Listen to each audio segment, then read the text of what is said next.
pessoal, tudo bem? Eu tô aqui para dar a devolutiva da primeira avaliação de IPM, então eu vou ler as questões e já vou falando as respostas para vocês, tá bom? Vamos começar com a primeira questão, né? Você está em seu primeiro dia de prática no serviço e ao aferir os sinais vitais, percebe a frequência cardíaca de JSF de 33 anos, que nega comorbidades, está a 121 batimentos por minuto.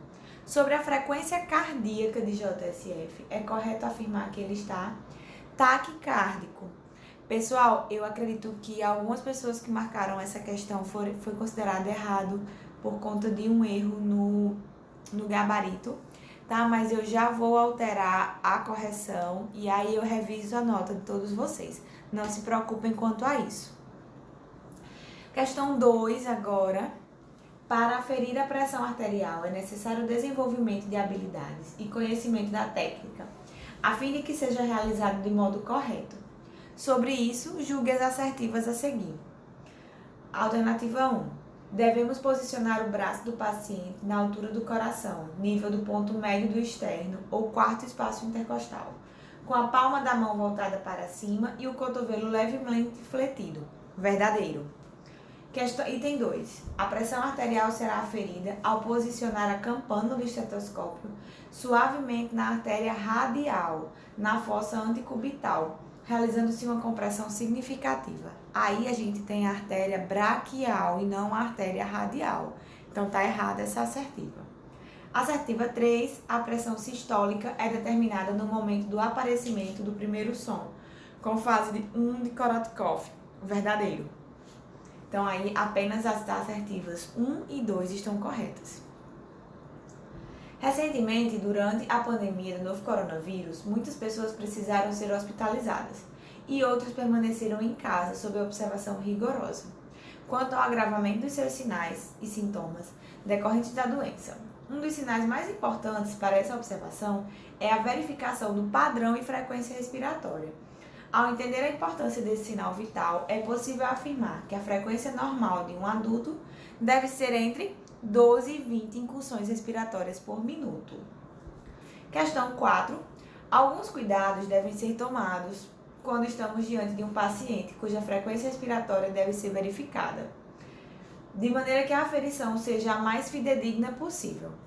A partir disso, julgue as alternativas abaixo e assinale V para as verdadeiras e F para as falsas. Então, vamos lá. A primeira, é ideal que o paciente esteja em posição confortável, preferencialmente em pé. Falso. Segunda, caso os movimentos respiratórios sejam superficiais e difíceis de contar, pode-se colocar suavemente a mão sobre o tórax do paciente, na parte inferior, de modo a sentir o movimento do tórax. Verdadeiro. 3. Ao verificar a frequência respiratória, devemos observar a profundidade, o ritmo e o ciclo respiratório. Verdadeiro. A avaliação da frequência respiratória deve levar em conta o ciclo completo, incluindo inspiração e expiração. Verdadeiro também. Sequência correta FV-VV. Questão 5. Sabendo que o corpo tem mecanismos compensatórios de resposta a diversas ações, que ocorrem até mesmo em resposta à febre. Uma resposta do corpo à febre é a elevação da frequência cardíaca. Ciente disso, qual a frequência cardíaca normal de um indivíduo? Então, gente, de 60 a 100, certo? De novo, a nova pandemia do coronavírus nos trouxe conscientização sobre a importância da higienização das mãos, visto que a Covid-19 é causada pelo vírus SARS-CoV-2. E algumas formas de transmissão estão justamente ligadas a essa prática, devido ao contato com pessoas ou superfícies contaminadas. Sobre a lavagem das mãos, julgue as alternativas a seguir. Então, vamos lá. A higienização das mãos com preparação alcoólica é indicada quando as mãos estiverem visivelmente sujas. Falso, não é indicado nesse caso, pessoal. Segunda, a transmissão de vírus, bactérias e fungos pode se dar pelas mãos dos profissionais de saúde, sendo essa a principal ponte entre o paciente colonizado e aquele que anteriormente não apresentava tal condição. Verdadeiro também. Verdadeiro. A higienização das mãos é recomendada apenas para os profissionais de saúde que mantêm contato direto com os pacientes. Não. Contato indireto e contato direto. Profissionais, acompanhantes, certo? Visitantes. Entre os objetivos da higienização das mãos, podemos incluir remover sujidades, suor, oleosidades, células descamadas, secreções cutâneas, poluentes, micro-organismos patogênicos, interrompendo a transmissão de infecções vinculadas ao contato e, quando associadas a um antisséptico, provoca a diminuição da microbiota resistente. Verdadeiro. A sequência, então, era FV-FV. Questão 7. A pandemia do novo coronavírus nos trouxe uma série de orientações à população, além de cuidados especiais com pessoas que são classificadas como grupo de risco. Segundo a Organização Mundial de Saúde, são integrantes do grupo de risco pessoas com obesidade, doença renal, hipertensão arterial, diabetes, entre outros. Sobre isso, os valores normais da pressão arterial sistólica e diastólica de um adulto sadio são. Então, aqui a gente tem menor ou igual a 120 para a pressão sistólica e menor ou igual que 80 para a diastólica, milímetros de mercúrio. Questão 8.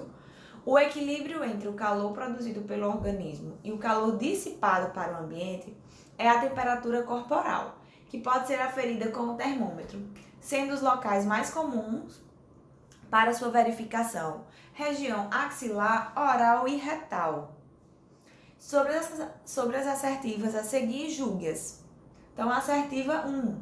Podemos afirmar que um paciente com temperatura de 36 está afebril. Verdadeiro. Um paciente com temperatura abaixo de 35,5 é considerado com hipotermia. Verdadeiro.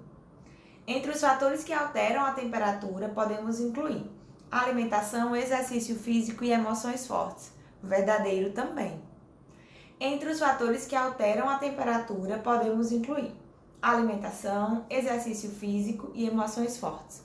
Verdadeiro. Então, todas as assertivas estavam corretas. Questão 9, uma questão de VOF. A higienização é uma medida simples, barata e eficaz no combate à infecção, relacionada à assistência em saúde. Sobre a higienização das mãos, são descritos pela Anvisa ao menos 5 momentos fundamentais para a higienização das mãos. Sobre esses momentos, julgue as assertivas a seguir. Então, a gente tinha aí 5 momentos. As mãos devem ser higienizadas antes e após o contato com o paciente. Verdadeiro. A necessidade de lavagem das mãos antes da realização de um procedimento, seja ele asséptico ou não. Verdadeiro.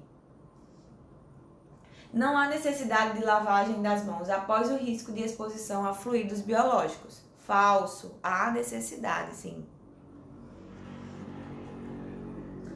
Há necessidade de lavagem das mãos após o contato com áreas próximas dos pacientes. Verdadeiro.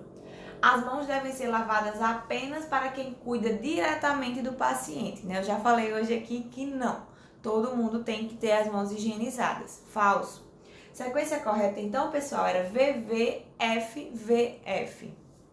E aí, a questão 10. O pulso é a elevação palpável do fluxo sanguíneo percebido em vários pontos do nosso corpo. Esse pulso ele deve ser verificado de vários pontos, com o intuito de observar, ele pode ser, né? Com o intuito de observar a noção do estado geral do nosso paciente. Sobre a frequência cardíaca, ao imaginar que você está em unidade básica de saúde, precisa verificar o pulso de um usuário, assinale a alternativa que indica locais indicados para essa verificação. Então, a gente tinha aí algumas alternativas com veias para verificação, algumas alternativas com o nome da artéria trocado pelo nome de veia. E a alternativa correta é artéria carótida, radial, poplítea, braquial e femoral. Tá, pessoal? Espero que tenham gostado da devolutiva, espero que tenham gostado da avaliação, certo? As notas foram legais, pelo que eu vi. E aí, parabéns a todos e a gente se vê na nossa aula. Tchau!